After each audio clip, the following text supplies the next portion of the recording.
Okay, today we'll be looking at Floyd Warshall algorithms. Let's start. Okay, the Floyd Warshall algorithm finds the shortest path between all pairs of vertices, including negative edges. The algorithm relies on the principle of dynamic programming. This means that all possible paths between pairs of nodes are being compared step by step, while only saving the best values found so far. This is unlike Dijkstra's one, which finds the shortest path from one node to all other nodes. A single execution of the algorithm provides the sum weights of the shortest paths between all pairs of vertices. Now let's look at the pseudocode.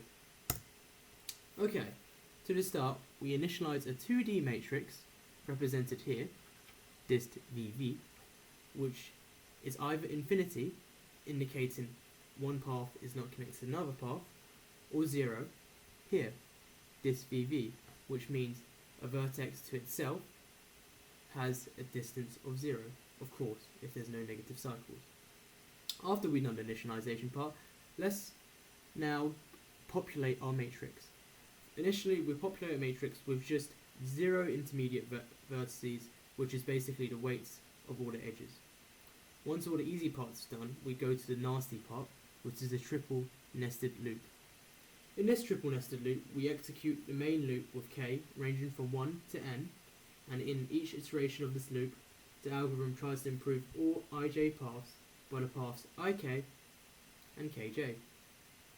Essentially, we're going through all intermediate vectors k between I and j and check to see if any of them is better than the current value stored.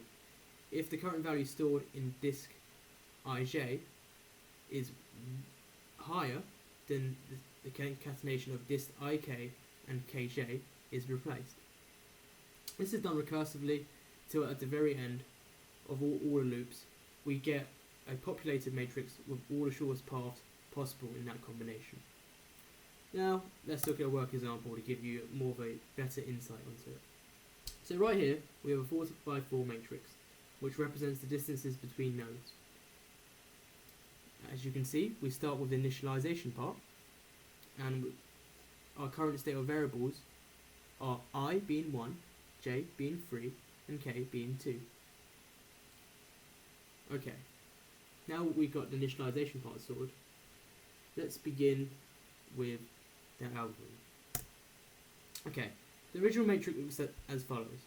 This is after initialization, where we have, for example, a to a is 0, of course, a to b, 4 is a to b, 4. So just single edges, no intermediate vertices. So simple so far. Now here comes the tricky part. We have the triple nested loop. So in this triple nested loop, we start off by iteratively comparing the current path length with the length of alternative paths between respective nodes, and then storing the minimum value. As you can see here, we've identified a point for modification. The length of the path AC is determined to be the minimal value of the current length and the sum of the lengths of AB and BC. In this step, the length of the path between nodes A and C is improved. The new path consisting of subpaths A and B and B and C is now shorter than the current path AC. As you can see now, 13 is a lot better than infinity for this path, so we update it via the nested loop.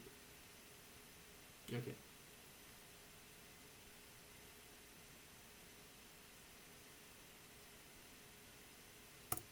Now let's get to the second iteration of k. As you can see here, we have the same graph, but in this step, the length of the path between nodes D and C is improved. The new path consists of subpaths D and B and C is shorter than the current path D and C. What I'm stating here is the current state of variables being I being 4, j being 3, and k being 2. As you can see, we've identified the point that 14 is a lot better than infinity for this from D to C. So we therefore, in this step, change the value. Because the concatenation of dik plus dkj, so CBC is a lot better. Oh, sorry, DBC is a lot better than no connection at whatsoever.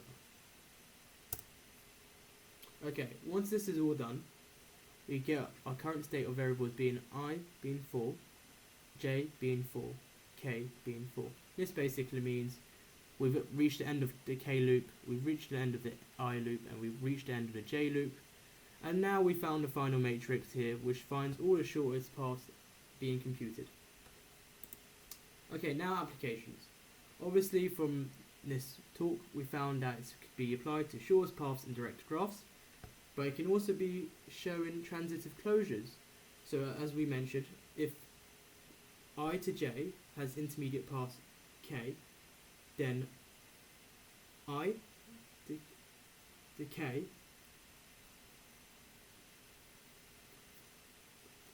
and K to J indicates that I to J can be connected via K. We can also use it to negative cycles, where rather than setting them all to 0 for a node going to itself, we use a boolean to double check if we find a negative number, which henceforth finds a negative cycle for a node going to itself. And now the complexity finally is O(n)^. This is because this can be deduced through the 3 nested loops for K, I and J, where each loop represents a power n to the times complexity. Since there are 3 loops, the complexity O(n) is to the power 3, giving you O(n)^. Thank you for listening.